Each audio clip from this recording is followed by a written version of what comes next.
well for the first half of the game I played in, and it's a gentleman's game. So when we know we can't see the puck, we're not going to go too hard on each other, but we're still going to play. And eventually we got some clear skies for our personal game and got things back to real hockey. But this one looks like it could be a little bit nasty for these guys, so we'll see how those pucks roll. Northwestern and University of Illinois, the two teams, of course, playing here tonight. Now, when we talk about this game, Eric, for Northwestern, coming back from the break, first game back for you guys, but also it's been kind of an up-and-down year for everybody. Oh, yeah, we dealt with some injury problems early on, but the 6 weeks off really helped. We got a full roster right now of healthy guys, and we were still down a couple, but, those guys are getting healed, and hopefully they'll back soon enough, or, we can look forward to having them next year. But everyone's optimistic, and they're feeling healthy right now and energetic. Yeah, and it looks like one of the players out on the ice actually right now helping warm up with Northwestern with Garrett Becker is actually one of the St. Jude Knights and actually might be, I think, the son of the firefighter who's out there right now. Yeah. So that's a pretty cool thing. Yeah, we got a couple new recruits for tonight. They might be a little bit smaller than most of the other guys, but I coached them on how to take a hit from these big guys. That's all right. And like you said, gentleman rules. So they should be gentlemanly when they're out there, right? But it's just really a cool thing to be outdoors. Now, being in an outdoor game, what are the other factors, though, too, especially with this much snow, when you're trying to stick handle, how much more difficult is that? It definitely slows down the puck speed and your stick speed. So you're used to going as fast as normal on some clean ice, and that puck is slowing down, you're losing it. You lose track of it just in the snow in general. And also the ice gets torn up a lot more just because it's an outdoor surface, so it's harder to skate on and even just handle the puck anyway. So we should expect maybe a little bit slower game than what we're used to probably as well because of that. Slower with the puck for sure. The foot speed should still be there, but the puck might be bouncing around a bit, might be caught up in the boards or in a pile of snow or something. And to be honest, in these games, as much as I like lighting up goalies as a shooter myself, I also feel sorry for them because they can't see the puck coming at them most of the time. Yeah, it's really difficult. I remember last year the score between Northwestern and I think I can't remember the team that they played last year. I want to say it was a Loyola team or a Robert Morris team is who it was. And the player for Robert Morris sprawled out onto the ice to clear a spot on a face-off near the end of the game just so he had a clean place to take a shot from. Yeah, sometimes you get desperate. Everybody wants to win. As much as these games are good-natured and fun, you're still competing and competitors and everyone's going hard. We can see one of the St. Jude Knights players out there with U of I right now. They better be careful that he doesn't show them up, too. Yeah. I mean, you could see already these guys are having trouble with the puck with the snow going on. You see all these pucks sticking on the ice when they're trying to shoot and stuff. So that was broken sticks out there already too. Yeah. That was pretty good though. That was top cheddar right there. Oh, I'd say he's the best player on the ice right now. I'll give you that much. Well, Eric, it's been a pleasure having you on, and good luck to Northwestern here for this one. We're excited. All right. Yeah. So are we, and good to talk to you guys. Good to talk to you again. So thanks for joining us. That is Eric Madden, the assistant coach for this Northwestern team. We'll take a quick timeout. We'll come back and we'll talk to Eric Willowite a little bit about this game here on SportsDownChicago.com. That's why when I hit them, they on me to return the favor. It's time to kick off your career in radio or TV broadcasting. There's no better or faster way than the Illinois Center for Broadcasting. Check out our website at beonair.com/Lombard or call us at 630-916-1700 to set up a tour and see all the hands-on training you can receive. The best part of the program is the job placement department that will help you find your first job in broadcasting. Just listen to what some of our recent graduates have to say about the program. Kevin Wood, Production Director, Next Media, Joliet. My favorite part about going to the Illinois Center for Broadcasting was, first of all, I got to do everything here. For anybody looking to get into the program, I would say be ready to learn, be ready to get in here and really take your skills to another level on your own. The instructors can show you how to do it. The Illinois Center for Broadcasting, where broadcasting careers begin. When your business is getting off the ground or beginning to flourish, go to the JZ Law Offices. John Zappala guarantees aggressive, effective representation with a true desire to help you. From the formation of limited liability entities to employment agreements and general contracts, John Zappala is here to gear your company for success. JZ Law Offices Virtual Office Services allows you to work with them from the convenience of your desk. If aggressive, effective representation sounds good to you, then call the JZ Law Offices at 312-854-8065 or visit their website at jzlawoffices.com. They call me King Ho Copy. They call me King Ho Copy. Back here on SportstownChicago.com, Chris Labosco here alongside of me. I have Eric Willowite and Mike Beard. And guys, Northwestern versus University of Illinois. Both teams warming up right now. They still got a little bit of time left on the clock before their warm-ups finish. Well, let's get into this game. We've talked a lot about the proceeds that are going on. And before we get into that, though, of course, we have to thank Adobe Gilas, which is where we're actually broadcasting from right now. They have been so generous to let us set up cameras in here to get shots of the ice and also keep us nice and warm. Keep us nice and warm, a little refreshed along the way so our throats don't get parched. So we very much appreciate their hospitality. Without a doubt. And, we'll be talking about them a lot throughout because this wouldn't be happening right now without them. So, but back to the game, a tough stretch it's been for Northwestern, but it feels like things are maybe picking up for them because they have so many players back now, Eric, that they're really trying to get back into the swing of things. Yeah, so that's one of the things the coaches were talking about is, they did go through a stretch there where they had a lot of players down, and no matter what sport, no matter what team, whenever you're faced with a lot of injuries, teams and coaches don't like to use injuries as excuses, but the fact of the matter is when you lose a lot of talent like that, Mike, that's going to affect your play. When you're looking at 12 players lost in the beginning of your season, for any team, that's a big loss. Yeah, and when you think about, when you just look at a roster for hockey, you usually have about a 24-man roster. So when you look at it, you have maybe 2 lines and then 4 defensemen that they had, if that. Right. Right. So you're really dipping down into the depth of a team when you do that. And on one hand, it's a good experience for those players who maybe didn't get to play as much before, but in the end, you really want to have your top talent out there as much as possible. Absolutely. And their top talent is the big thing that's coming back for them. One of the guys who really hasn't been able to be with the team a whole lot, Simon Choi for Northwestern. Another guy who's a really big part of their back end and really solidifies things there, Garrett Becker. Those are 2 guys that you're going to have to watch out for tonight because they are very important for what Northwestern does. And they're going to be playing against a very tough team in U of I who comes in right now with an 8-5-0-1 record, and they're also Division II team, so a very tough team that they're going to go up against. Right, they're playing against a team. Northwestern is playing against a team that's a rung higher than them in terms of the level of competition. Doesn't mean we're not going to have a very competitive game here. We're definitely going to be doing that, but this definitely will be a challenge, and it should be a fun, competitive game. Obviously, the elements, Mike, this is something that's really going to add to anytime you do an outdoor game. It really adds to the ambiance and the type of play we're going to see today. Oh, yeah. You're seeing a lot of slowed down pucks out there. You're seeing some broken sticks already. The guys are a little slower on the ice. It's going to slow down the game a little bit for each side, but I'm sure they're going to play hard. Northwestern's got a lot to prove with this game coming out. They got all their players back. They want to prove to themselves that they're going to be the team that they want to be in the second half. And guys, let's not forget why they're here, though, too. It is a very good cause. 2 people in particular that they are really looking to help out with here. Absolutely. This is the first and foremost is the Capuano family. Daniel Capuano, the firefighter who lost his life in the line of duty working for the Chicago Fire Department.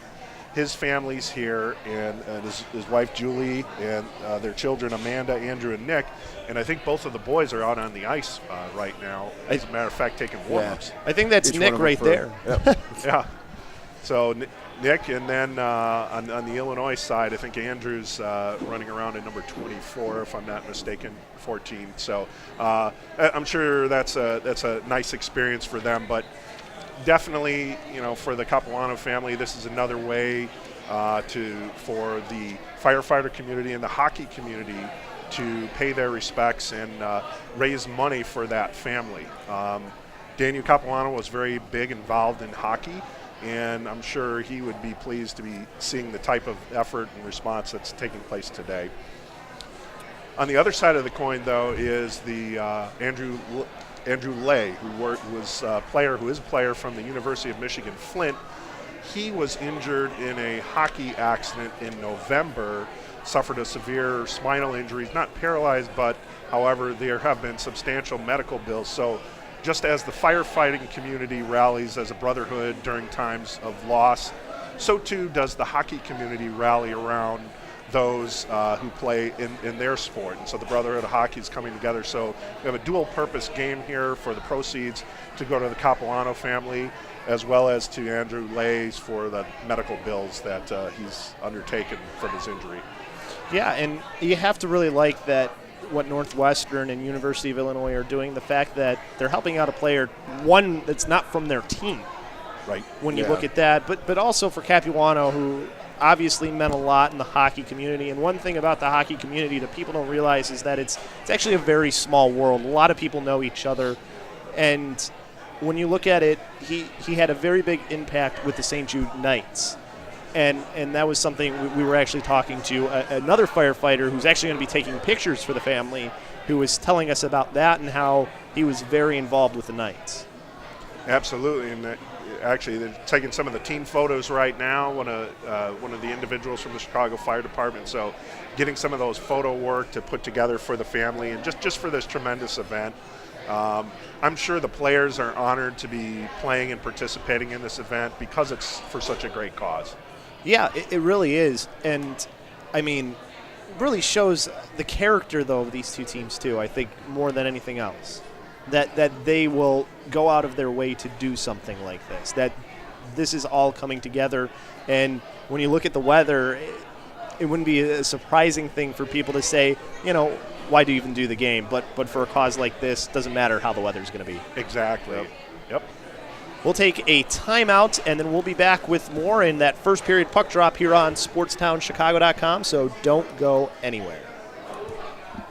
Jonathan Hood from Chicago's Game Night. You've heard me talk about the Illinois Center for Broadcasting in Lombard, but what do the students think? My name's John Stevens. I am a promotion coordinator at ESPN. Everybody was helpful. Everyone cared. All the teachers at ICB were really there and passionate about their job and sharing their idea and their dream with you so you could achieve your goal. At ICB in Lombard, you learn the tools that will help you get that first job in the business. Dozens of industry pros teach you how to be on air, produce shows behind the scenes, work digital equipment, and design web pages. And it works around your time. It's very flexible, and they work with you at every hour and any day they possibly can. Plus internships, career placement assistance, and a commitment to your success. I'm living the dream, and I suggest that everyone who has a passion for radio or television or web design, ICB is definitely a place for them to go. Go to beonair.com/Chicago Sports to get started. That's beonair.com/Chicago Sports. Just being part of the ESPN team is special, and it's all because of ICB.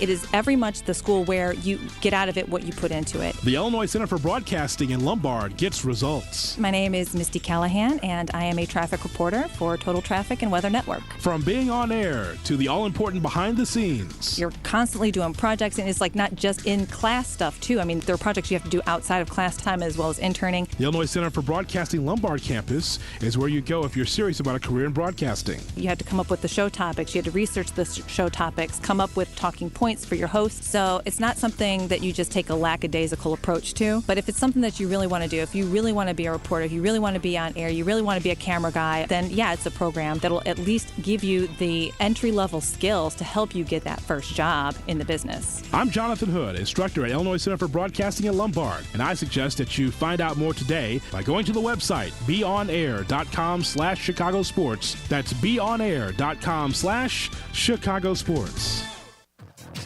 It's time to kick off your career in radio or TV broadcasting. There's no better or faster way than the Illinois Center for Broadcasting. Check out our website at beonair.com/Lombard or call us at 630-916-1700 to set up a tour and see all the hands-on training you can receive. The best part of the program is the job placement department that will help you find your first job in broadcasting. Just listen to what some of our recent graduates have to say about the program. Kevin Wood, Production Director, Next Media, Joliet. My favorite part about going to the Illinois Center for Broadcasting was, first of all, I got to do everything here. For anybody looking to get into the program, I would say be ready to learn, be ready to get in here and really take your skills to another level on your own. The instructors can show you how to do it. The Illinois Center for Broadcasting, where broadcasting careers begin. When your business is getting off the ground or beginning to flourish, go to the JZ Law Offices. John Zappala guarantees aggressive, effective representation with a true desire to help you. From the formation of limited liability entities to employment agreements and general contracts, John Zappala is here to gear your company for success. JZ Law Offices Virtual Office Services allows you to work with them from the convenience of your desk. If aggressive, effective representation sounds good to you, then call the JZ Law Offices at 312-854-8065 or visit their website at jzlawoffices.com. Check it out!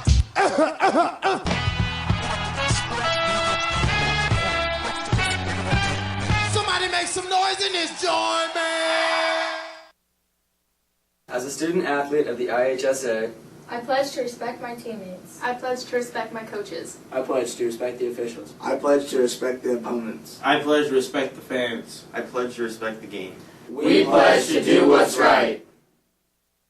You love sports, you have drive and determination, but you need skills to work in sports broadcasting. Hey, this is Herb Lawrence. I'm here to tell you how to get those skills, just like I did at the Illinois Center for Broadcasting in Lombard. Get hands-on training for a career in radio, TV, or digital media. Learn to be a host, producer, or shoot and edit video. With internships, job placement assistance, and affordable tuition, you can get started with a new career at the Illinois Center for Broadcasting. Enrolling now. Go to beonair.com/score. That's beonair.com/score.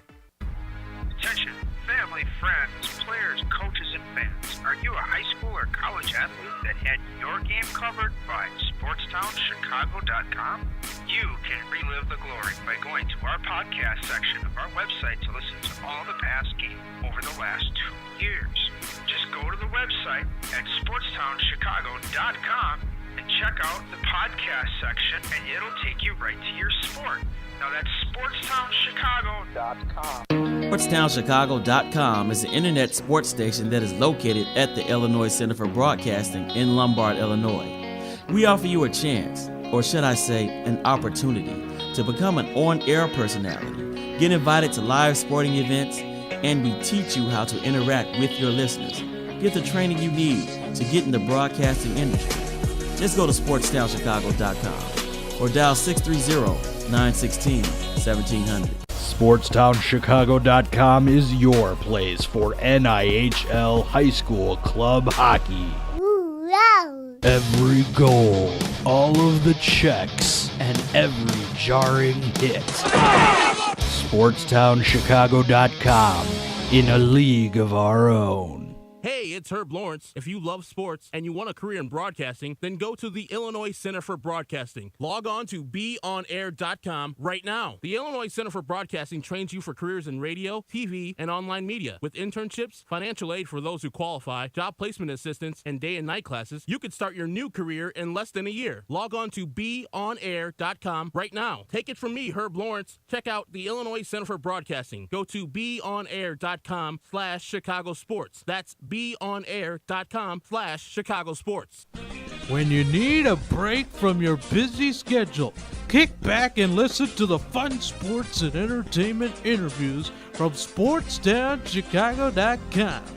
The Big Interview is where you hear SportsTownChicago.com personalities pick the brains of the biggest names in sports, music, movies, and TV. To catch up on all the fun, go to the audio SportsTownChicago.com and click on the audio tab. SportsTownChicago.com. We are in a league of our own. Yeah. Guests on SportsTownChicago.com are brought to you by the Illinois Center for Broadcasting.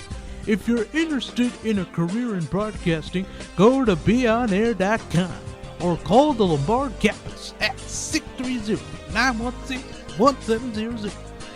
Yeah!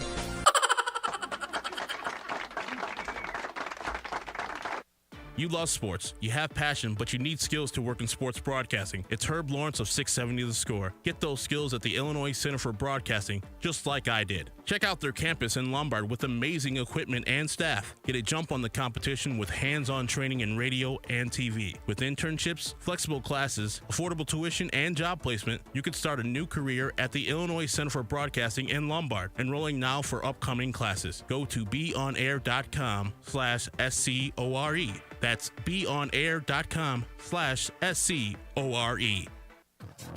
It's time to kick off your career in radio or TV broadcasting. There's no better or faster way than the Illinois Center for Broadcasting. Check out our website at beonair.com/Lombard or call us at 630-916-1700 to set up a tour and see all the hands-on training you can receive. The best part of the program is the job placement department that will help you find your first job in broadcasting. Cheryl Scott with NBC5. I think one of the most important things in the broadcasting industry really is getting a hands-on experience, and a lot of colleges and universities don't always offer that.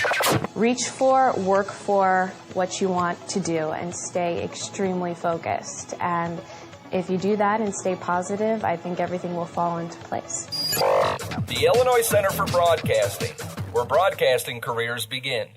You love sports, but you need skills to work in sports broadcasting. Hey, this is Herb Lawrence. Get those skills, like I did, at the Illinois Center for Broadcasting in Lombard. Get hands-on training for a career in sports radio, TV, or digital media. With internships at Chicago sports stations, job placement assistance, and affordable tuition, you can get started with a new career at the Illinois Center for Broadcasting. Enrolling now for day or night classes, go to beonair.com/score. That's beonair.com/score. It's time to kick off your career in radio or TV broadcasting. There's no better or faster way than the Illinois Center for Broadcasting. Check out our website at beonair.com/Lombard or call us at 630-916-1700 to set up a tour and see all the hands-on training you can receive. The best part of the program is the job placement department that will help you find your first job in broadcasting. Just listen to what some of our recent graduates have to say about the program. My name is Greg Easterling. I work for The Drive, 97.1 FM radio station in Chicago. I'm the DJ for them. It's very important to get those basics as far as broadcasting and to be in a place where you can get hands-on experience. And then when you get into an internship situation with a regular station, and you're valuable in a situation like that. The Illinois Center for Broadcasting, where broadcasting careers begin. Have you ever wanted a career in sports broadcasting? Matt Abaticola here, and I'm a graduate of the Illinois Center for Broadcasting in Lombard. Their program offers hands-on training in radio, television, and web design. You can host sports shows, do play-by-play and color commentary of live games. You'll learn on-air and behind-the-scenes skills just like I did. ICB Lombard's program offers internships, job placement, and financial aid for those who qualify. For more information, go to beonair.com or text Matt to 33239. That's MATT to 33239. SportsTownChicago.com, the only place where you can talk Pokemon with the Pokemaster.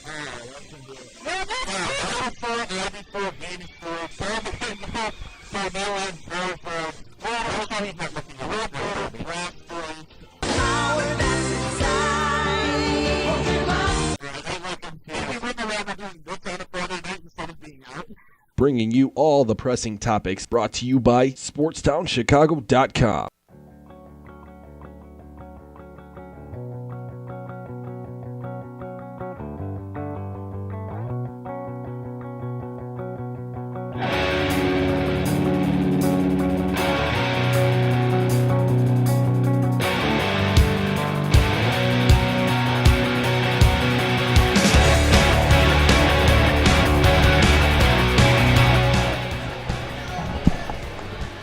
And we're back here on SportsTownChicago.com. Chris Labasco here with you. We still we got a little bit of time before things get started. The Zamboni is trying its best to clear the ice. So a tough time out there. We thank the crew who is doing that. Chris Labasco, Eric Willowite, and Mike Beard here with you as we will eventually have Northwestern versus University of Illinois. Great cause for this one. We thank Adobe Gilas for allowing us to be in their building for this broadcast as well, as we get to be nice inside instead of out in the cold and the snow and the sleet and the nastiness. Not that there's anything wrong with that. Yes. There's some fans out there bearing it. Yeah, there's a lot of fans out there actually. It's filling up out there.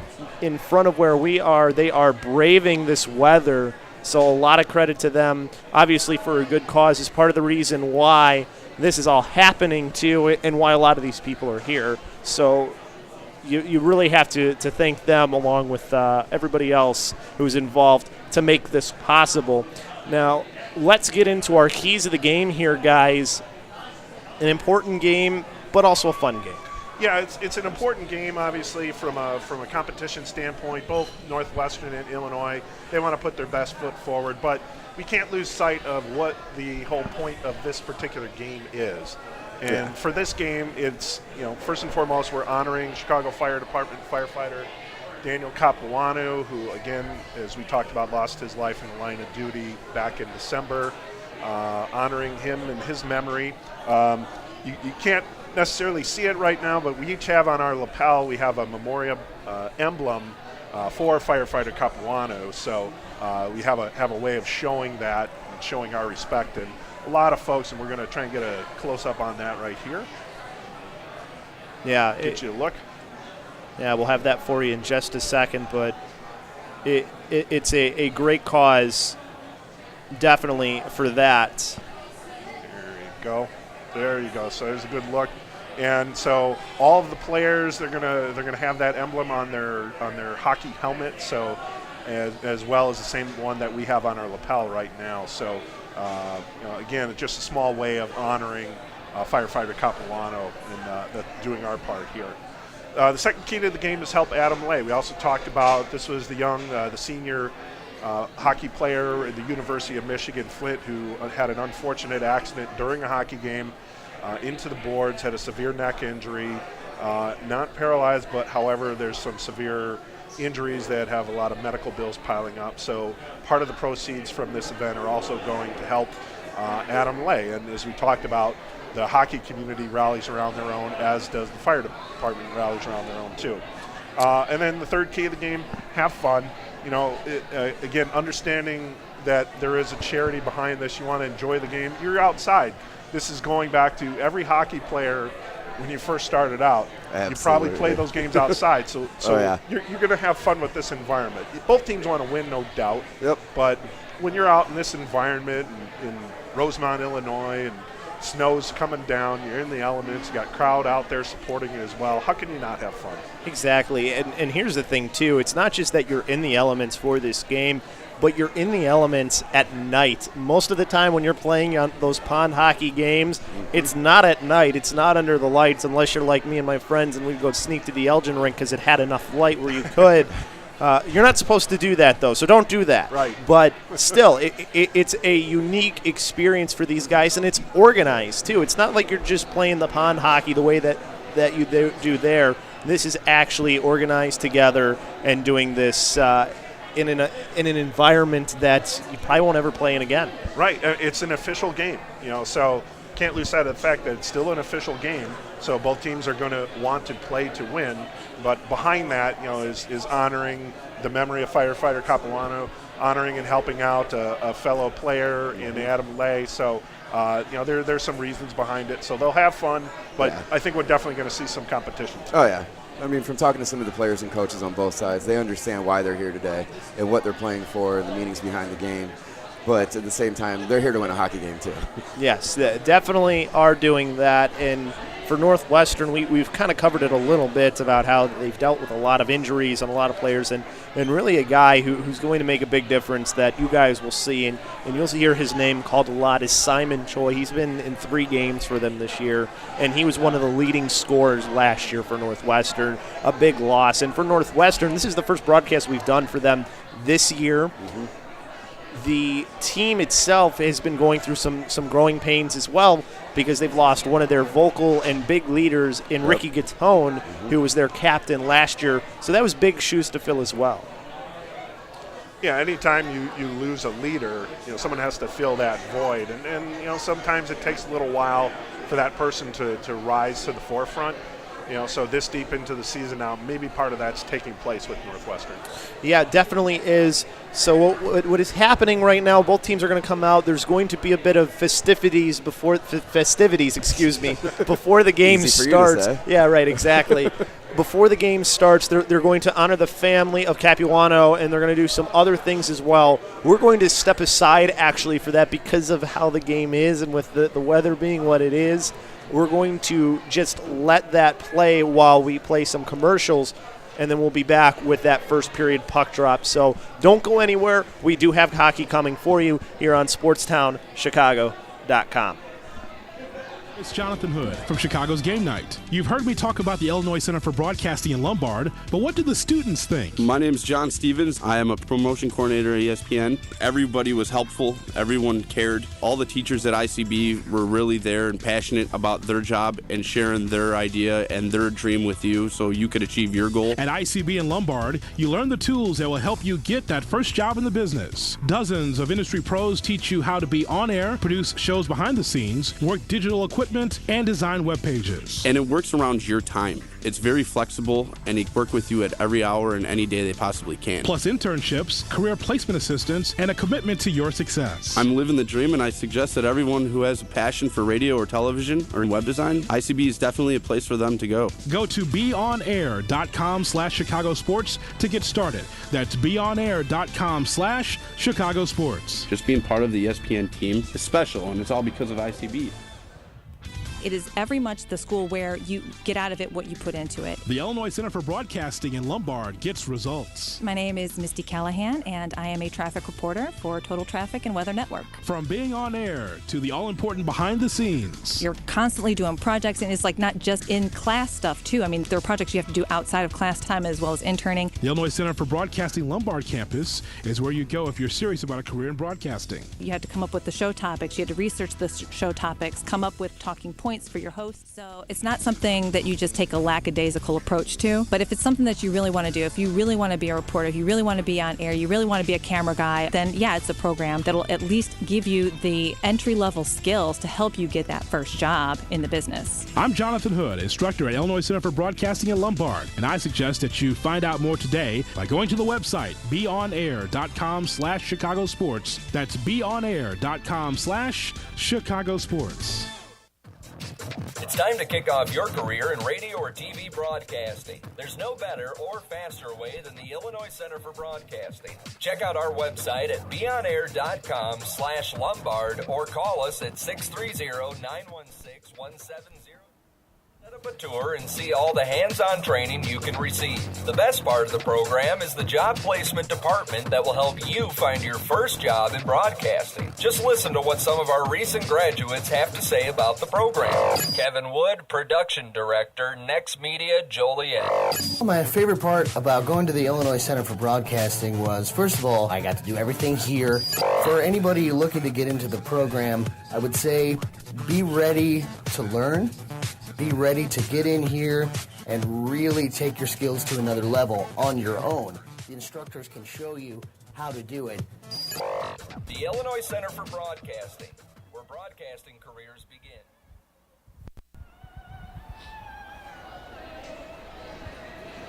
As we now bring you the audio live here on SportsTownChicago.com.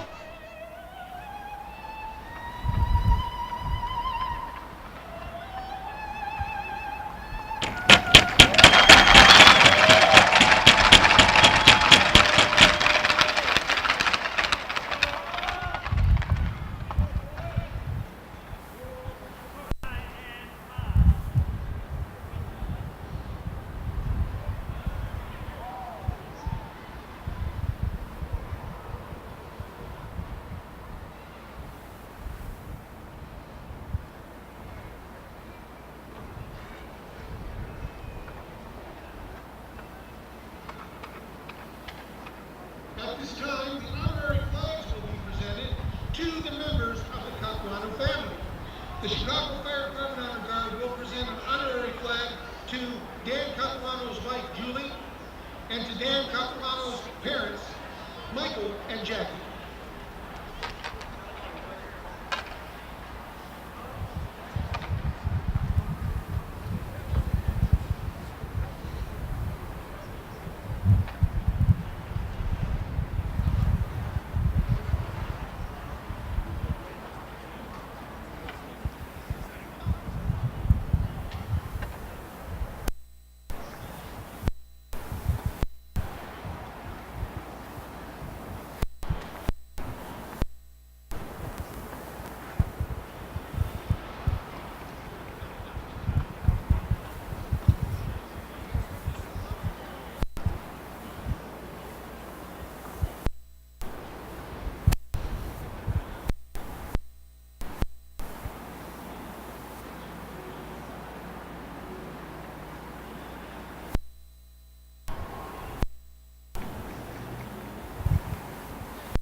As right now the Capuano family being brought a flag, and out there with the family are Garrett Becker from Northwestern and also Brendan O'Connell, another one of the players, along with 2 University of Illinois players.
Now I believe the families will be walked back, and then we will have some hockey here soon on SportsTownChicago.com.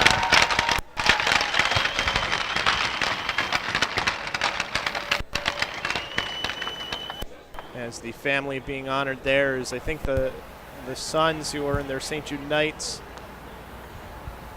gear have made their way out as well.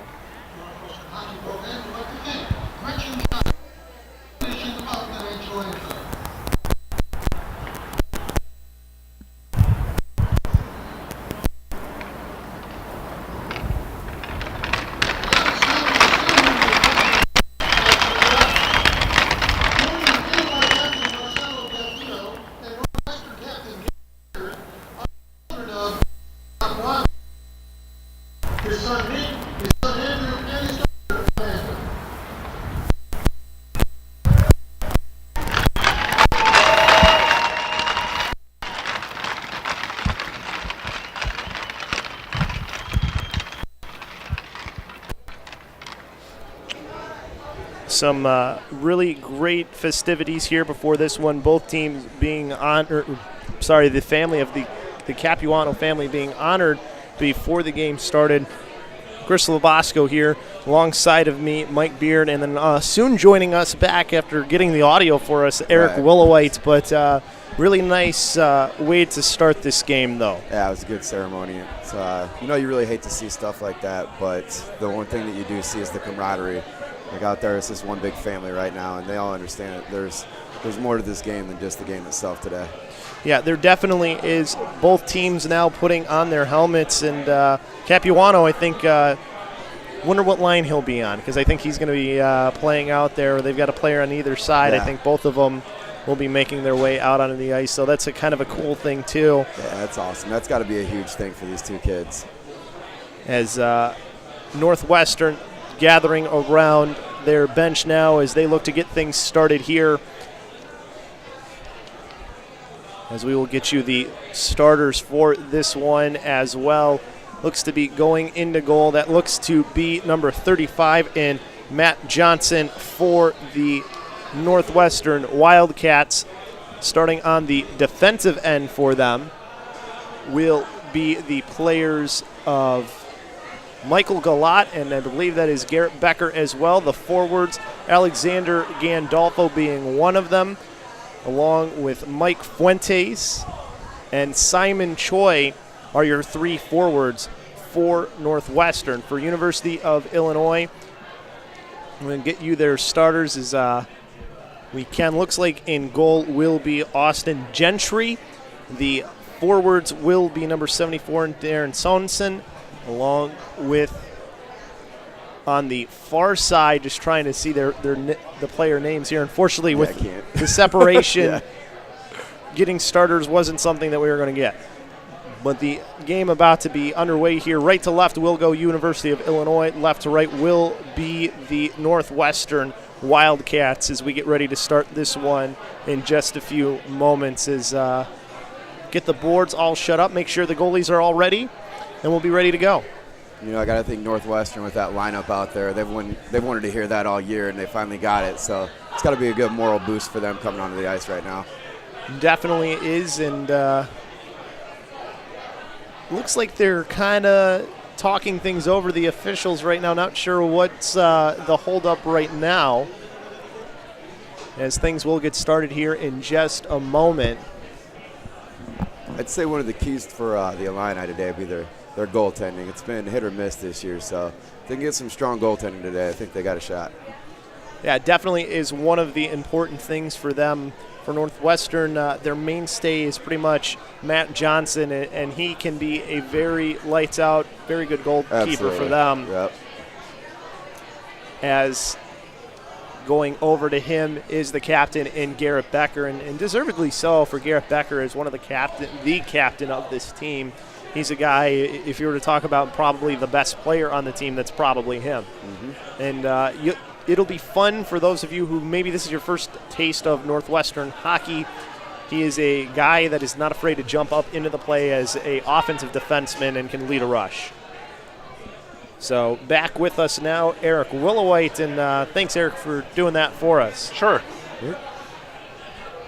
So we've got a little bit of a delay here, though. Yeah, when I was down there, so in the right corner there, our right corner from our vantage point, there was an issue with the door not being able to close because of the ice buildup. So they actually had me alert one of the officials to come over and take a look at that. So I think they're trying to work through that issue right there. So it's a good thing we sent you down there is what you're saying. On the spot reporting. So, yeah, that's so hopefully that's something they can get resolved here shortly. But they were having some difficulty getting that door closed. And obviously you can't continue playing the game of hockey with a door open. That would be very dangerous. Yeah, very dangerous and not very good when all you have surrounding you is concrete outside of the ice. Correct. That's not a happy landing for anyone. No, there's no soft landing there. Not to mention you also have spectators over there too. Correct. As they are working in the bottom right corner. 20-minute periods, though. But getting down on the ice there, give me a little up-to-the-minute look at the weather there. So it isn't coming down too bad. It's actually very light right now. but it has been going on and off throughout the evening, so we'll have to see what this looks like.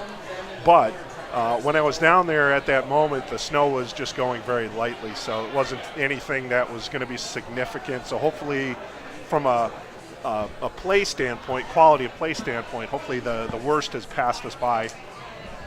Well, looks like we are going to have that first period puck drop here now. There we go. The face-off starts everything off. University of Illinois with control of the puck along the near side. Hendrickson pass to the far side through the middle of the ice and down to the left wing corner.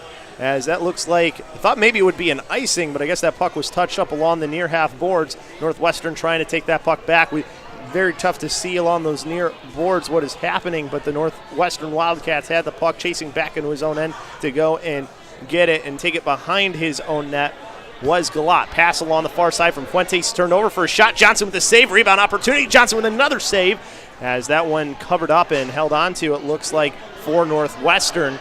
So 2 quick opportunities there for University of Illinois, and it's going to be a bit of a battle here for us up in the booth. Yeah. That's a tough vantage point for us right now. But some good opportunities for U of I right off the bat off a turnover. There have been. I think, and actually from a goalie standpoint, you're probably looking to get some early action so you can get into this game.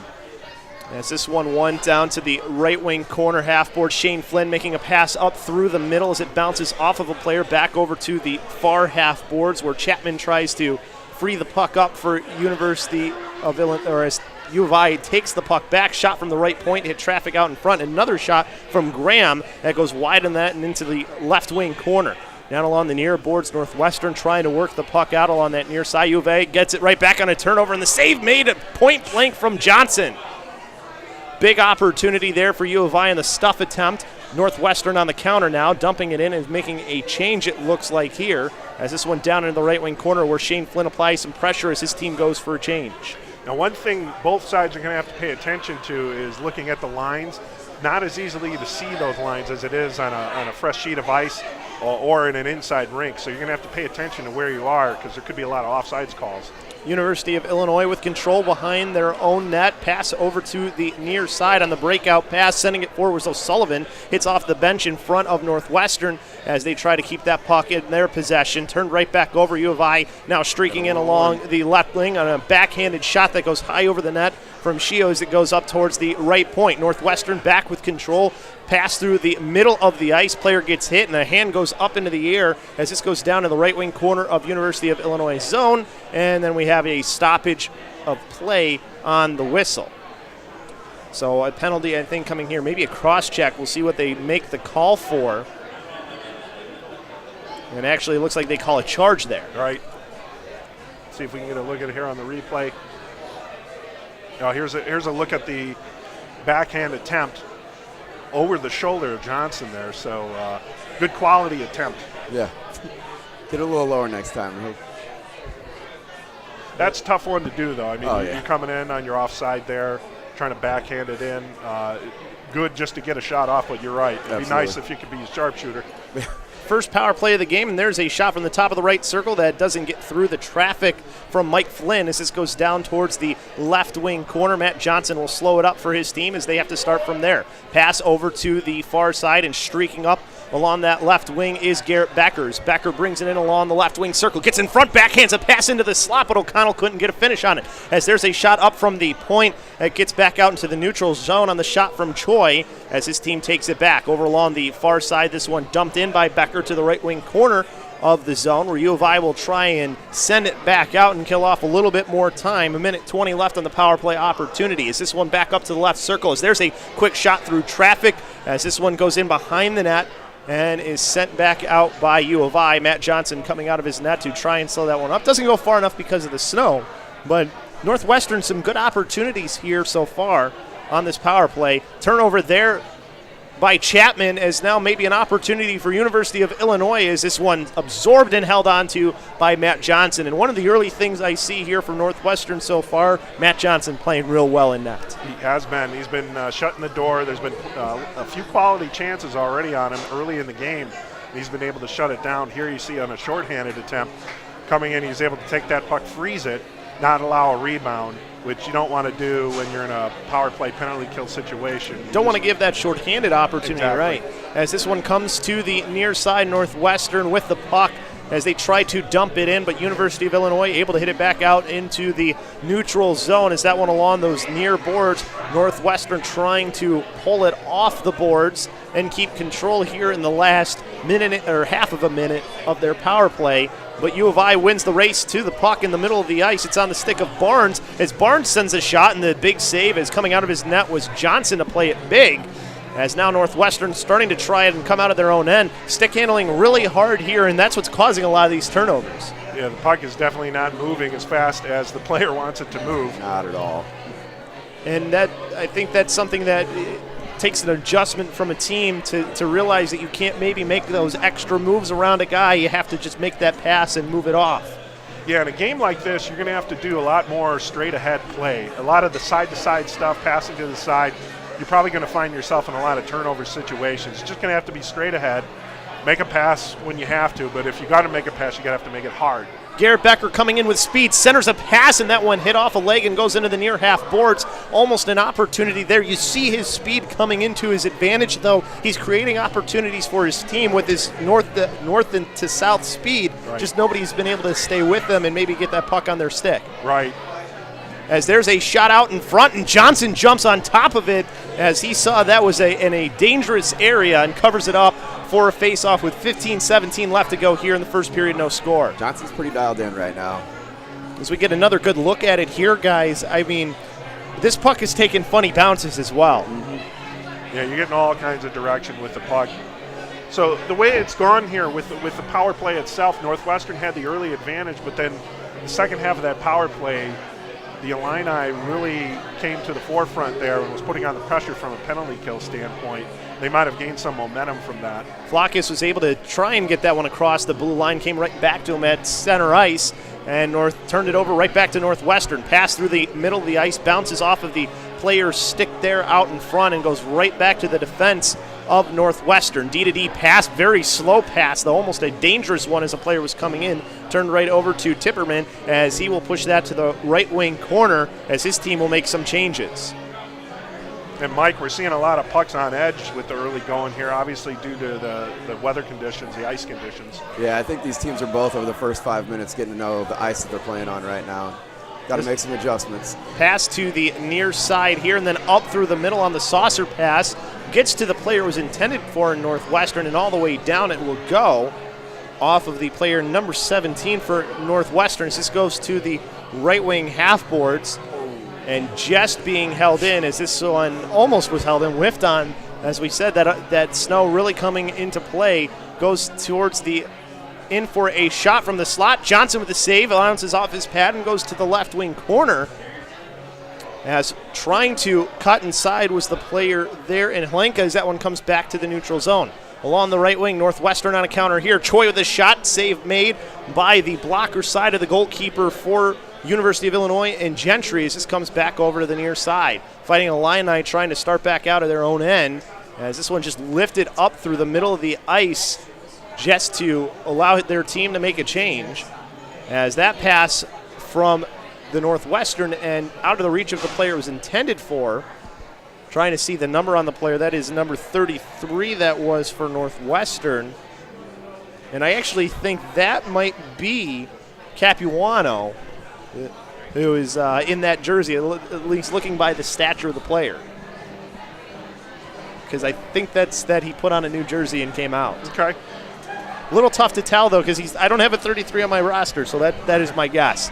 As this one comes along the near side off the face-off, Fighting Illini controlling it for a second there and more as he's able to dump it down in, but Northwestern takes it back quickly as they try to start off the boards here. That one bounces away and comes right back to Northwestern. Pass through the middle onto the right wing as there's a shot from O'Connell. Save made by the goalkeeper in Gentry as he pushed it to the right wing corner. As this one in behind. Doing some work in behind the net are the two players there for Northwestern. As this comes over towards O'Connell, and then it's taken right back by U of I. Delfini turned it over on his pass as that one almost was an opportunity for the player who just came on in number 37, and Mike Flynn, as Flynn tries to go around one, sends it down off the end boards.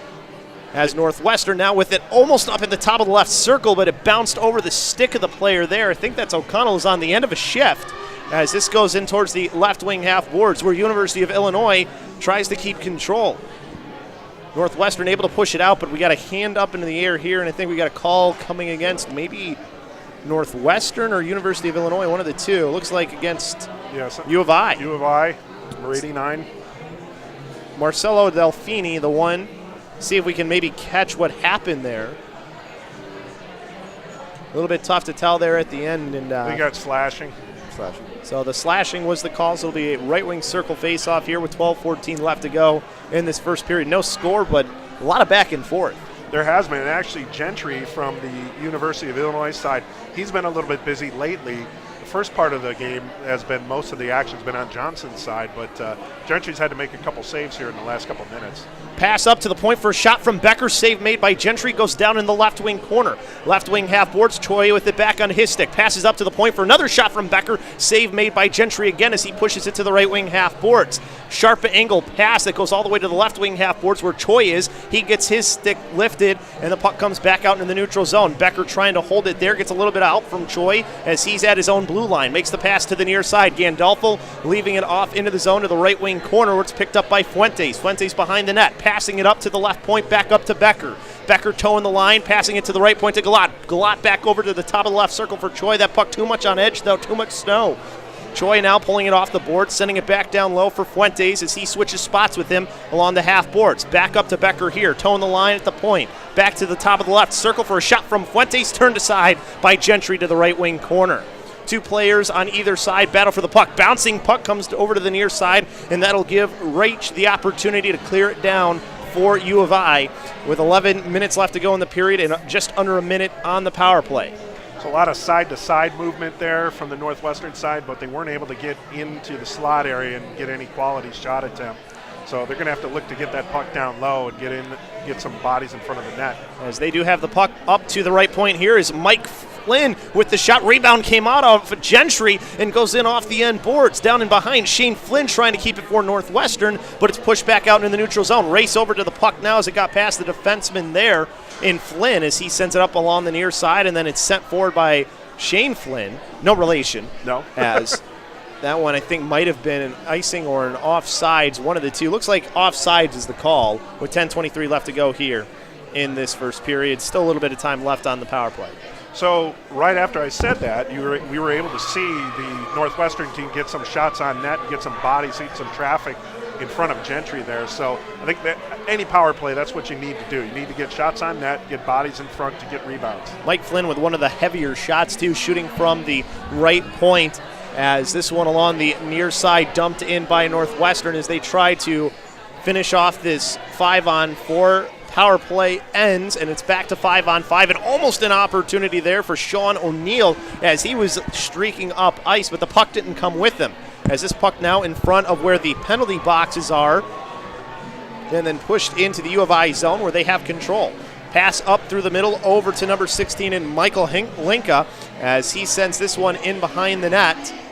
Where he was trying to, but it ends up going towards Matt Johnson, who holds on to it for a right wing circle face-off with 9:44 left to go in the first period. No score. Well, getting pucks on net, I think in any game, that's a goal, both teams. But when you have conditions like this, not a bad idea to do that. Puck could bounce. The puck can change directions, surprise the goalie. Got to be like a shortstop. Right. As this one ends up in behind the net, won by Northwestern. They've been winning quite a few face-offs as this one turned over, but they take it back as Flynn is able to hit it out into the neutral zone as it gets past the player in O'Connell. O'Connell with a nice move around player into the zone, takes a shot top of the right circle, but nobody could finish it off for Northwestern as Gentry made the blocker save. As this one comes back over to the near side on the counter, it's Sorensen as he has it in the left wing circle as he goes down in behind, hand up into the air as we're going to have a call go against Northwestern. It's going to be their first penalty. I think it's going to go against Chapman, I believe, is the one who gets the call, or actually it might have been Peter Palachuk. Either way, we'll watch the replay here and watch what happens. Yeah, it gets on. It looks like he pulls a hand on him. And it is Chapman. Tackle down, a holding call. So it will be a power play opportunity now for the University of Illinois, their first power play opportunity. So 0 for 2 for it is Northwestern for theirs. And now we'll see what U of I can do with their first one. Boy, but Chris, prior to that move Northwestern had made coming in on and then deked out 2 Illini players and had them collide almost at the blue line there. They just took each other out. Yeah, O'Connell, he took a good first shot, but nobody was there to finish off the rebound, as he is the leading scorer for Northwestern. There's a shot that gets through, then gets into the slot. Northwestern able to backhand it away. Good job tying up sticks. Otherwise, there was a couple of U of I players there. Back to what I was saying about O'Connell, 17 points leads Northwestern. U of I back in their own end, though, to start up on this power play as this bounces across the blue line of Northwestern, where it goes right to one of their defensive players. It looks to be Garrett Becker as he clears it right back down. As this one in the right wing corner of the zone where U of I will start back up, or at least try to, but Northwestern turns it over as it gets onto the stick. Gandolfo centers a pass there, hits off the pad, though, of Gentry is on his centering pass and goes right to a U of I player. Drop off top of the right circle as there's the shot, hits traffic out in front, goes to the right wing corner. As 2 players there on either side. 2 players for University of Illinois now, as they do have the puck back in their possession. Good stick, pokes it up to the right point as U of I sends a shot in. Johnson deflects it up in towards the left wing corner. I think it went up into the netting, so we'll have a face-off in the right wing circle with 8:06 left to go here in this first period. 52 seconds left on the power play for U of I. So far, a good penalty kill from Northwestern there. There hasn't really been much that Johnson has had to, Gentry has had to face with that. Johnson, right. Gentry, right. U of I. Close enough. Yes. As there's a shot, and that one goes in behind off the end boards and gets back up to the right point onto the stick of Moore. Moore dropping it off there as he drops it off for a spot where player Jess comes in to take it as it gets up to the left point now to Graham, but it comes out into the neutral zone. That puck on edge. Yep. Again, anything that you're going to do near the blue line is at risk of going offsides. As there's a bouncing puck that got towards Matt Johnson and then bounces away towards the left wing corner as Northwestern tries to clear it out. They are able to get a little bit of help maybe from that snow, as they will make a change again as their power play almost over for U of I. Skating up along the right wing, chipping it to himself off of the boards and then making a pass into the middle, but only player there was a Northwestern player who dumps it down towards the right wing corner. So that'll do it for the power play opportunity for U of I. They start off 0 for 1 for theirs. 7 minutes left to go here in this first period as we have no score. Pass intended for Reach ends up hitting off his stick and then bouncing over towards Brian Shio as it in the zone. Sends it right on to Matt Johnson, who holds on to it for face-off in the left circle. And that's one thing I've noticed too, Eric. Matt Johnson, and I think it's the right call too, holding on to many of the pucks, not taking chances. Why try and play the puck with the conditions what they are? Absolutely, and as you may not be able to see it on the monitor as much, but the snow is actually coming down harder now, so we're going to have some more snow buildup. To your point, Chris, just eat the puck, live for another day, have a face-off. Northwestern's been winning on many of the face-offs too, so that's not such a bad thing. As this one in behind the net, Eric Flock is with it, sends it up along the far side through the middle of the ice as it bounces to O'Sullivan, poked away from him. Northwestern back with it along the right wing as this one dumped down in behind the net. Chasing after it is Tristan Ricks as this one back in towards the left wing corner. Northwestern pass up towards the left point. Holding it in at that left point was Mike Flynn, or actually that's Palachek. As the stretch pass there just out of the reach might have got tipped in, and no, it was not. So not able to make a change here is Northwestern. As this faceoff will come all the way back in their end with 5:53 left to go here in this first period. Still no score though. So no one able to take advantage of the power plays. Both teams doing a good job of keeping the pucks away from their goalie during the power plays. Good getting sticks in lanes, keeping the offense on the outside. So let's see if there's going to be anything done from a 5-on-5 standpoint. It looks like tough sledding out there. Yeah, it's really which goalie is going to give up a goal first, as there's a shot that goes wide from U of I that bounces into the left wing corner as they try to keep possession of the puck. As this puck still bouncing around, gets onto the stick of the player there. Looks to be Choi as he has it along the left wing. Got it out of his own end. Now passes it back in as he gives it off to Galad, who chips up a saucer pass towards Fuentes, but it's taken right back by Hendrickson. Hendrickson down to the left wing corner as he gets pinned up by two Northwestern players as the puck came free momentarily. And now is back on the stick of Northwestern, and there a player gets taken down from behind. I think they just got their skates tied up. Should be no call, and there is no call. As Northwestern back with it in their own end. Pass to the near side, out of the reach of the player who I don't think he realized the puck was coming his way, as U of I has it back. Pass through the middle of the ice, can't quite get completed as it goes now to the near side where it's pushed forward by Romanchuk, as that one will go to the right wing corner. Backhanding it there is Delfini as his team trying to keep possession of it before Northwestern takes it back as they look to start up from their own end along the near side. Chipping that pass up along the near boards. It gets out into the neutral zone at least, so Northwestern able to cause U of I to at least clear the zone. But tough sledding there along the near side. Bouncing puck goes back in front of the penalty boxes over on the far side. There's two players there on either end. Couple players hand up into the air now as we have another penalty going to be called here, I think, on Northwestern this time. Again. See who it's on and what the call is.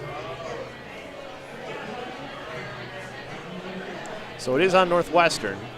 It looks to be a hold.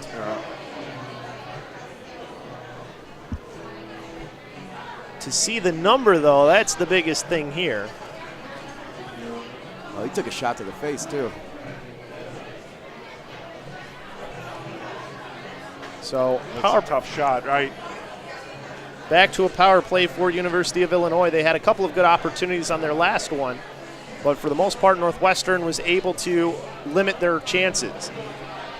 As this one comes along the near half boards, U of I keeping control along there as it gets onto the stick of Shio. Shio back trying to send the puck up high. Northwestern able to clear it out, though, as this goes down to the left wing corner. Racing into, cut in front is number 17 for Northwestern. As two players there battle on either side. Good job holding the puck there, and then that player gets taken down. Well, 1-on-3 did a pretty good job of holding the puck down there, killing off some of that penalty time. Yeah, almost to the minute mark here now as we reach the minute 15 mark of the power play. As this in the left wing corner. U of I trying to keep control on those left wing half boards. Pass up towards the left point, sent back down low by Graham. As Graham can't hold on to it, and Northwestern able to get it out of the zone again.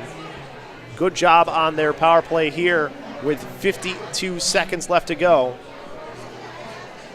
on the power play for U of I. Along the right wing half boards is Petrus as he tries to send one in, and Johnson with the save and holds on to it. Not letting up really any rebounds has been Matt Johnson. He's been solid in net. We're going to get another look at it here. 39 seconds left on the power play for U of I. And there you see Matt Johnson right into his stomach and doesn't give up the rebound.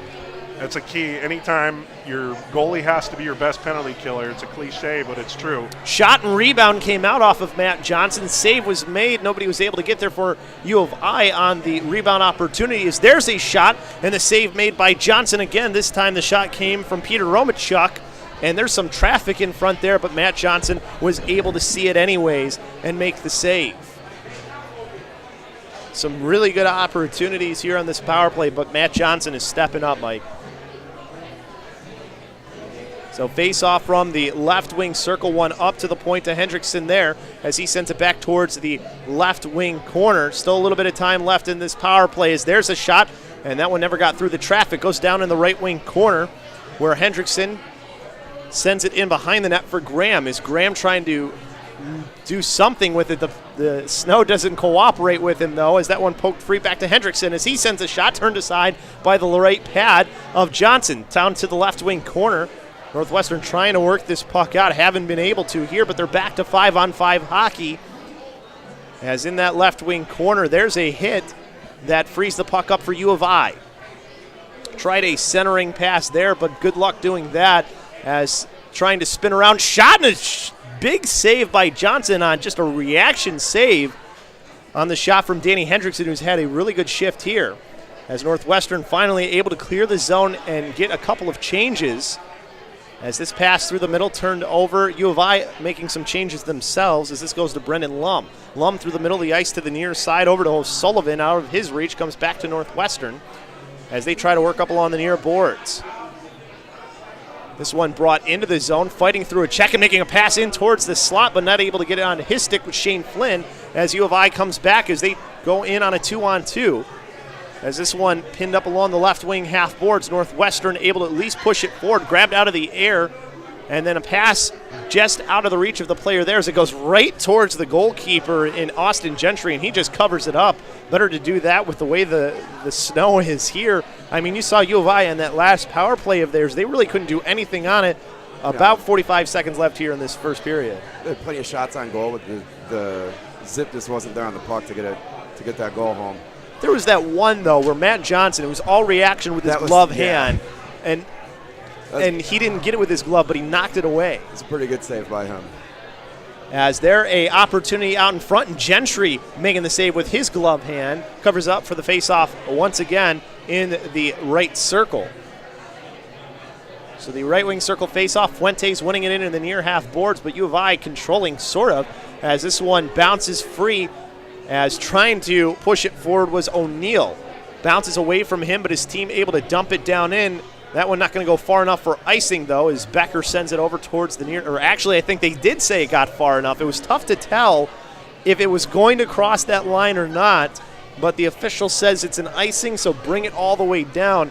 And that's got to be a hard call to make here. As we watch the replay, yeah, I guess it did just get over that line.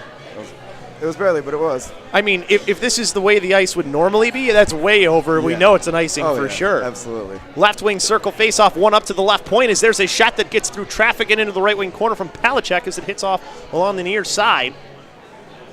As that bouncing puck comes back out towards the neutral zone and back over to Northwestern as they have to chase in. Nice move around one as this gets to Choi in the left circle. Backhands a pass in behind.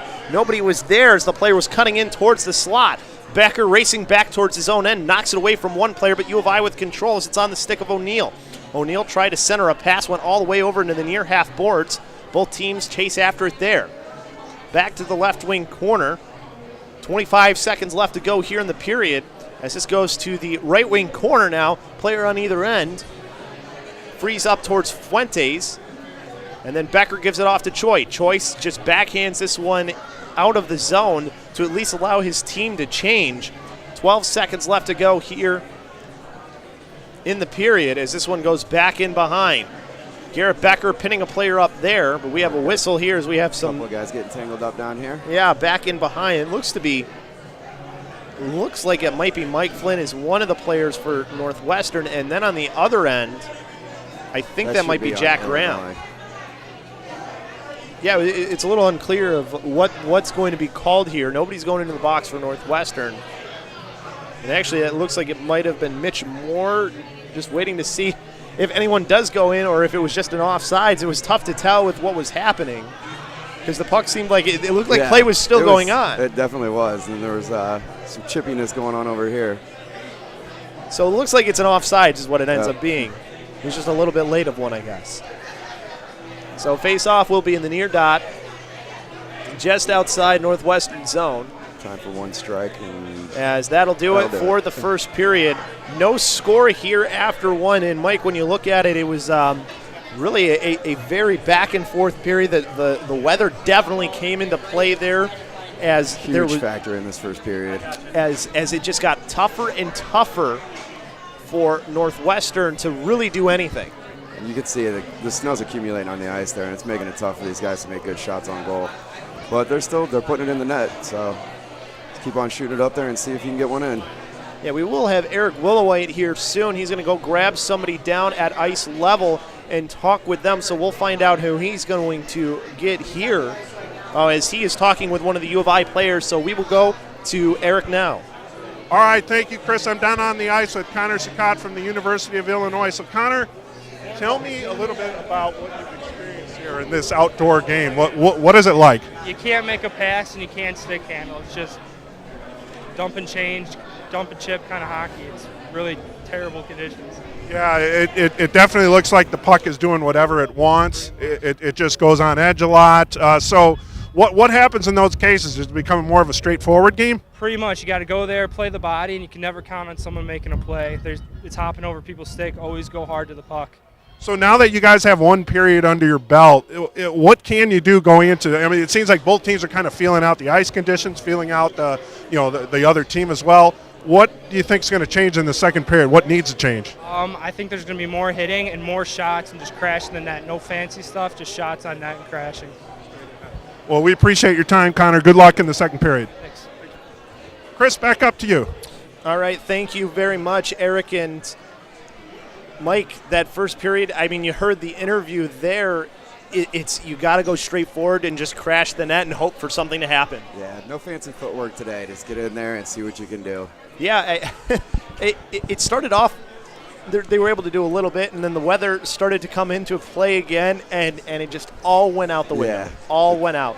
You what can they were sense planning. the frustration in the players as they're trying to puck handle and trying to get their maneuvers, and they just can't. Well, and there's certain things, too, where they would normally, that's what they would be doing, Yep. and they just weren't able to do it. So we're going to take a quick timeout, and then we're going to come back and we're going to talk with General Manager of the Northwestern Wildcats in Brian Chamberlain. We'll be back here on SportsTownChicago.com.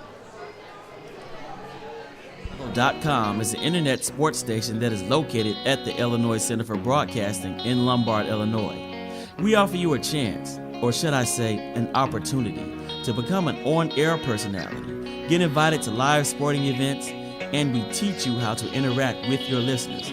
Get the training you need to get in the broadcasting industry. Just go to SportsTownChicago.com or dial 630-916-1700. SportsTownChicago.com is your place for NIHL high school club hockey.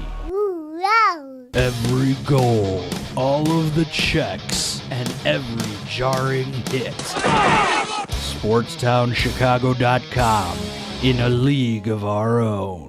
Hey, it's Herb Lawrence. If you love sports and you want a career in broadcasting, then go to the Illinois Center for Broadcasting. Log on to beonair.com right now. The Illinois Center for Broadcasting trains you for careers in radio, TV, and online media. With internships, financial aid for those who qualify, job placement assistance, and day and night classes, you could start your new career in less than a year. Log on to beonair.com right now. Take it from me, Herb Lawrence. Check out the Illinois Center for Broadcasting. Go to beonair.com/Chicago Sports. That's beonair.com/Chicago Sports.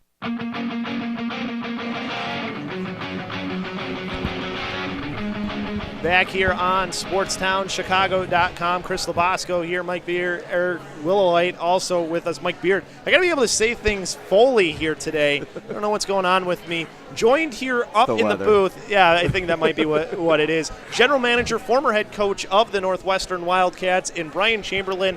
Brian, thank you for having us out here for this. It's really a great thing that's happening tonight. Yeah, I mean, we've always had a good working relationship with you guys. Obviously, last year it's been really a lot of fun, and this event has just really turned into such a great event for not only the family, to kind of give them an opportunity to kind of decompress and make it worthwhile for them. I mean, the mom keeps thanking me, and I'm like, don't thank me, thank your husband, and for his, and your sacrifice for what you're going through is just, unbelievable.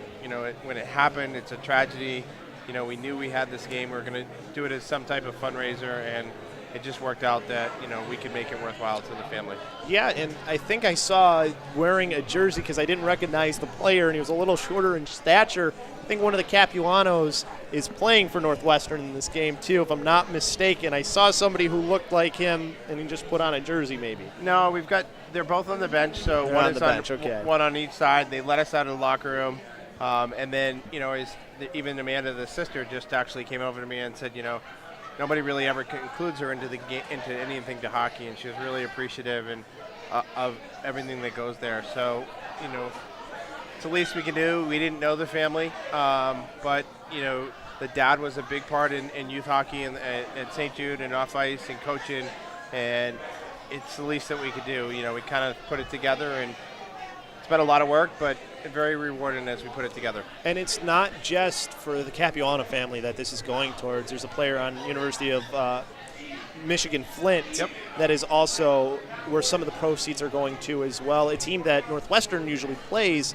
almost every year. Yeah, we've played them. They came out on a regular basis to our tournament that we used to have over the Martin Luther King weekend, and he was playing in a game, and I think either tripped or got hit or somehow got hurt.